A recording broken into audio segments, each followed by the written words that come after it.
వనమంతా జనసంద్రమైంది. Medaram మహాజాతరకు భక్తజనం పోటెత్తింది. Governor Jishnu Dev Varma Medaram చేరుకున్నారు. మంత్రి సీతక్క గవర్నర్కు స్వాగతం పలికారు.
అడవి దేవతలు గద్దెలపై భక్తులకు దర్శనమిస్తూ అభయమిస్తున్నారు.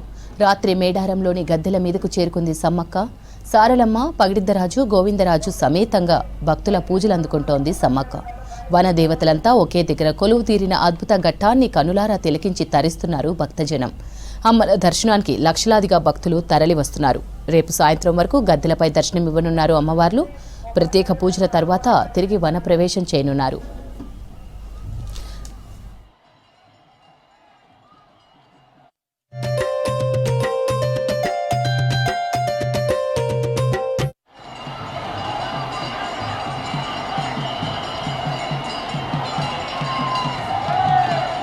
భక్తులకు వచ్చేసి సమ్మక్క అమ్మవారి దగ్గర గవర్నర్ గారు అమ్మవారిని దర్శనం చేసుకుంటున్నారు. దయచేసి భక్తులు ఎవరు కూడా కొబ్బరికాయలు బెల్లం మైనింగ్ చేయకండి.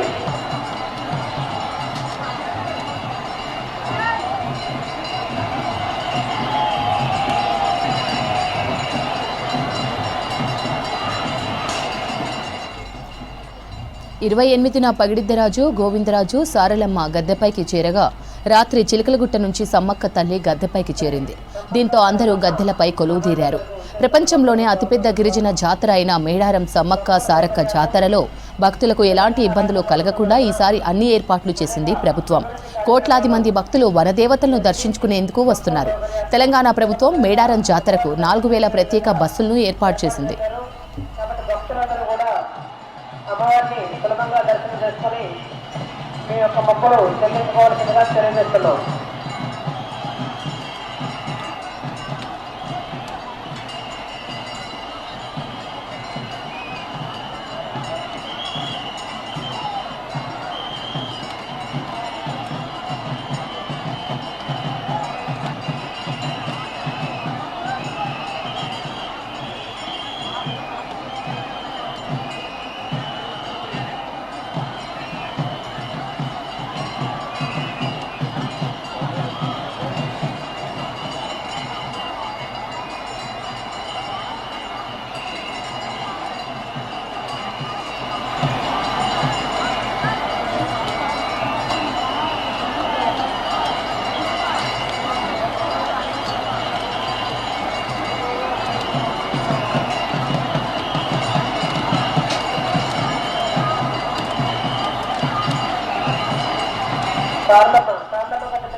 మేడారం అటవీ ప్రాంతం జనసంద్రంగా మారింది. దేశ విదేశాల నుంచి భక్తులు మేడారానికి పోటెత్తారు.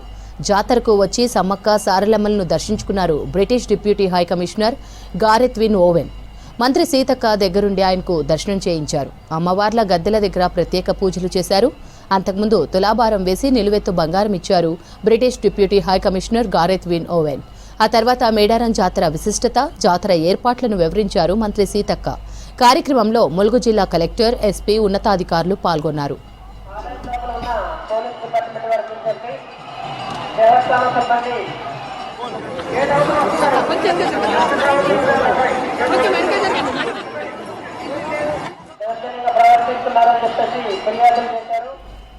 ఆదివాసీలు తమ సంప్రదాయాలు, పద్ధతులు, ఆచారాలను భవిష్యత్ తరాలకు అందించేందుకు చిత్రకళను ఉపయోగించారు. అడవుల్లో వేట పద్ధతులు, వారి తెగల వివరాలు తెలిపేందుకు బొమ్మలు గీసేవారు. చాలా ఏళ్ల క్రితం రాళ్లపై పెయింటింగ్స్ వేసేవారు. ఆ తర్వాత వస్త్రాలపై అందంగా బొమ్మలు వేస్తున్నారు. ఆదివాసీల చిత్రకళ అంతరించిపోకుండా కోయ యువకులకు రాష్ట్ర ప్రభుత్వం శిక్షణ ఇచ్చింది. ట్రైనింగ్ పొందిన వారు మేడారం జాతరలో బొమ్మలు వేసి అమ్ముతున్నారు. మరిన్ని డీటెయిల్స్ శ్రీధర్ అందిస్తారు. తమ సంస్కృతిని, తమ పద్ధతులను, తమ విద్యలను కూడా భావితరాలకు అందించేందుకు లిపి లేకపోవడం ఆ కాలంలో కేవలం ఒక పెయింటింగ్స్నే ఆధారంగా చేసుకొని భవిష్యత్ తరాలకు తమ జ్ఞానాన్ని అందించే ప్రయత్నం చేసిండ్రు. అది ఆదివాసీ ఆదిమ కాలం నుంచి, అంటే కేవ్ పెయింటింగ్స్ దగ్గర నుంచి మొదలు పెడితే ఇప్పుడు మనం బట్టలపై ఏదైతే మేడారం జాతరలో కావచ్చు, ఇతర అయితే ఆదివాసీ జాతరలో చూసే ఇట్లా పడగల్ లాంటి మనం ఇక్కడ చూస్తున్న ఇట్లాంటి పెయింటింగ్సే ఆ భవిష్యత్ తరాలకు తమ జ్ఞానాన్ని, తమ విలువిద్యలను కావచ్చు, తమ విద్యలను కావచ్చు, తమ వేట పద్ధతులను కావచ్చు, తమ గోత్రాలకు సంబంధించినటువంటి సింబల్స్ను, రాజచిహ్నాలను భవిష్యత్ తరాలకు అందించే ఒక పెయింటింగ్స్ని నెక్స్ట్ జనరేషన్కి అందించేవాళ్ళు. తర్వాత బట్టలపైన ఇప్పుడు మనం మేడారంలో చూస్తున్నట్టు బట్టలపైన వేసిండ్రు. సో ఈ పెయింటింగ్స్ని ఇంకా ఇప్పుడు పూర్తిగా కనుమరుగయ్యే దశలో ఉంది. ఆదివాసీ పెయింటింగ్స్ కావచ్చు, ఇటు ఆదిమ తెగల పెయింటింగ్స్ అన్ని కనుమరుగయ్యే దశలో ఉండడంతో అయితే ప్రభుత్వ శాఖల ఆధ్వర్యంలో కొంతమంది అయితే ఆదిమ తెగలకు సంబంధించినటువంటి కోయ కావచ్చు, వీరందరూ కొంతమంది పెయింటింగ్పై ఆసక్తి ఉన్న వారందరినీ సేకరించి ఆదివాసీ కోయ ఆర్టిస్ట్ సొసైటీ ఒకటి ఏర్పాటు చేసిండ్రు.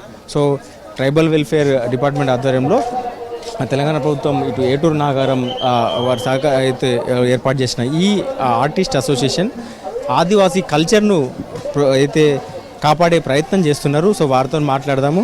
వారు ఎట్లాంటి పెయింటింగ్స్ చేస్తున్నారు, సో ఆదివాసీ కల్చర్ పెయింటింగ్స్ ఎట్లా ప్రతిబింబిస్తుంది తెలుసుకునే ప్రయత్నం. చెప్పండి బాస్, ఏం పేరు? నా పేరు Naveen sir, tribal artist, Koya tribal artist. ఏంది అసలు ఆదివాసీ పెయింటింగ్స్ ఇప్పుడు ఇక్కడ మీరు ప్రదర్శిస్తున్నారు కదా, ఏంది ప్రత్యేకత, ఏంది, ఎట్లా ఉంటుంది? ప్రత్యేకత ఏంటంటే మన జీవన శైలి మొత్తం కూడా, మా జీవన శైలి, ఆచార శైలి మొత్తం కూడా, సంస్కృతి సాంప్రదాయాలు మొత్తము ఒకప్పుడు లిపి లేకపోయేది. ఇప్పుడే లిపి రూపంలో తీసుకొస్తున్నారు, బుక్కులు కూడా రాస్తున్నారు. లిపి లేని టైంలో కూడా బొమ్మల పిక్టోగ్రఫీ మొత్తం పిక్టోగ్రఫీ అంటే గుడ్డల మీద వేయడం, పడిగల మీద వేయడము, ఆ పెయింటింగ్స్ మా సంస్కృతి సాంప్రదాయాలను జనరేషన్ టు జనరేషన్కి అందించేవాళ్ళు.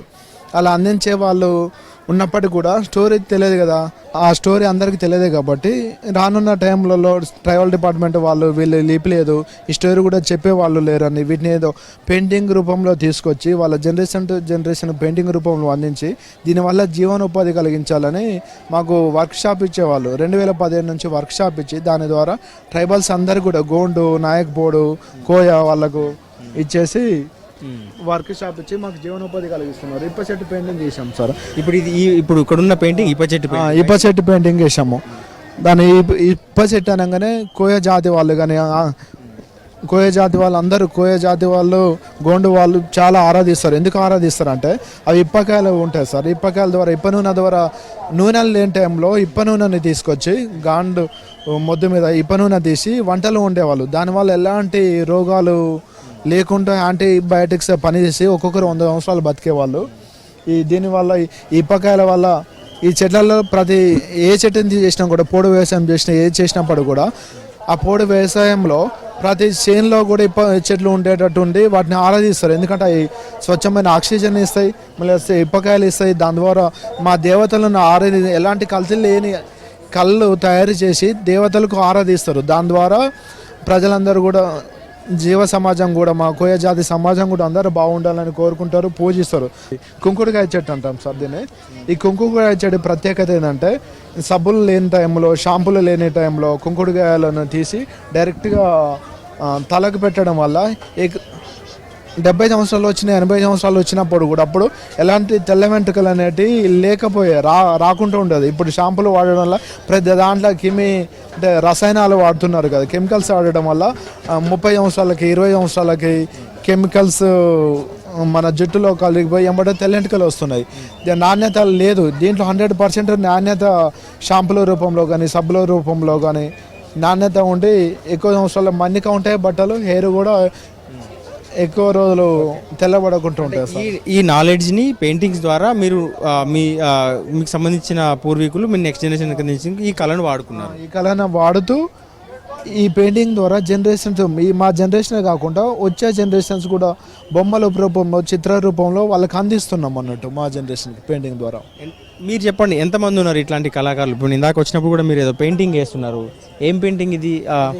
మనకు ఇప్పుడు మన రాష్ట్రంలోనే కాదు, మన దేశంలోనే కాదు, ఆసియా ఖండంలోనే అతిపెద్ద జాతర అయినటువంటి సమ్మక్క సారలమ్మ జాతర ఈరోజు జరుగుతుంది. కాబట్టి ఈ సమ్మక్క సారలమ్మల్ని కూడా కోయ సమాజంలో ప్రత్యేకంగా పూజించడం జరుగుతుంది. కాబట్టి ఈ సమ్మక్క సారలమ్మ పెయింటింగ్ని వేయడం జరుగుతుంది సార్.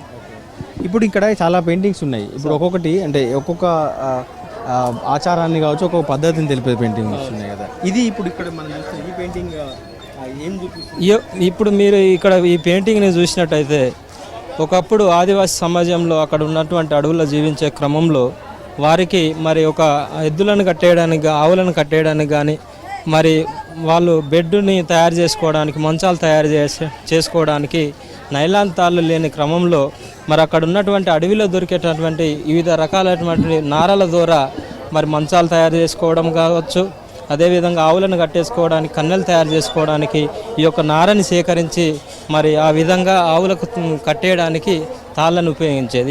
ఇప్పుడైతే మనము మరి నైలాన్ తాళ్ళు రావడం జరిగింది. ఈ తాళ్ళు రావడం ద్వారా కూడా కొన్ని మంచాలు కూడా ఇప్పుడు మనం చూసినట్టయితే నార లేని క్రమంలో మరి తయారు చేయడం జరుగుతున్నది సార్. ఇప్పుడు ఇక్కడ అంటే అమ్ముతున్నారా? ఎట్లా ఈ పెయింటింగ్ ఎంత అమ్ముతున్నారు? ఈ పెయింటింగ్ వచ్చేసి 1200 అమ్మడం జరుగుతుంటుంది సార్. అంటే ఎవరు ఇప్పుడు ఆదివాసీలు ఇక్కడికి వచ్చినప్పుడు, ఈ జాతరకు వచ్చినప్పుడు వాళ్ళు చూసి ఏమంటున్నారు ఈ పెయింటింగ్స్ గురించి? వాళ్ళకి ఐడియా పెయింటింగ్స్ అంటే కొందరికి ఐడియా లేదు, కొందరు ఐడియా ఉన్నవారు బాగున్నది అంటున్నారు. అంటే ఈ యొక్క పెయింటింగ్ అనేది ప్రత్యేకంగా ఎక్కడికి వెళ్ళినా, ఈ రాష్ట్రం అనే కాదు ఇతర రాష్ట్రాలకు వెళ్ళినా కూడా కోయ ట్రైబల్ పెయింటింగ్ అంటే ఈ యొక్క కలర్లో వేయడం ద్వారానే ఈ కోయ కల్చర్ ఈ కలర్ ఎందుకు వాడుతున్నారు? ఈ కలర్ని ఎందుకంటే మేము పండుగ కావచ్చు, ఏదైనా మా యొక్క మా సంస్కృతిలో జరిగే కార్యక్రమంలో ప్రత్యేకంగా ఫస్ట్ ఇల్లు అలికి ముగ్గు వేయడం జరుగుతుంది. అదేవిధంగా ఇల్లు అలికే క్రమంలో అడవి నుంచి వెళ్ళి మరి ఎర్రటి మట్టిని తీసుకొచ్చి వాళ్ళకి ముగ్గులు వేసే క్రమంలో వైట్ ముగ్గుతోటి వేయడం జరుగుతుంది. కాబట్టి ఆ యొక్క సంస్కృతిని తీసుకొని వచ్చి ఇక్కడ పెయింటింగ్ రూపంలో కూడా ఆ యొక్క మట్టి కలర్లోనే వేయడం జరుగుతుంది సార్. ఇప్పుడు ఇక్కడ మనం ఇప్పుడు మేడారం జాతరలో చూసినప్పుడు కూడా ఇట్లాంటి ఇదొక మన పడిగానే ఒకటి బట్ట మీద ఇవన్నీ ఉన్నాయి కదా, ఈ సింబల్స్కి అర్థమైంది. మీరు ఏమైనా రీసెర్చ్ చేస్తున్నారా దీని మీద? ఇంకా మేము ఈ బొమ్మల మీద కొంతవరకు మాకు తెలిసిన వరకు రీసెర్చ్ చేయడం జరిగింది సార్. ఇక్కడ బొమ్మలు చూసినట్టయితే ఒక్కొక్క బొమ్మకు ఒక్కొక్క హిస్టరీ ఉండడం జరుగుతుంది. ఆ బొమ్మల ప్రకారంగానే మా యొక్క వృక్షాల యొక్క చరిత్రని తెలిపే ఒక బొమ్మలే అవి అక్కడ చిత్రించడం జరుగుతుంది సార్. కెమెరామెన్ పురుషోత్తంతో శ్రీధర్, విసికి, మేడారం నుండి.